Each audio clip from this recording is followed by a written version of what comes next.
你好，最近長和升得好自然，但係點解長實都升埋一份？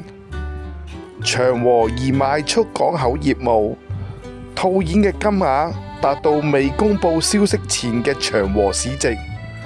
長和開市就大升咗2至3成，咁都好正常。當時並沒有太留意，原來長和係如長實同埋長建都有顯著嘅升幅。市場解釋為，當長和因套現大賺，可能派發特別股息，其後可能觸發到李氏家族增持長和系嘅股票。現時長實仍然喺低估值嘅範圍，甚至乎有機會觸發長和系再重組。始終錢先係好多商業活動嘅主要引擎。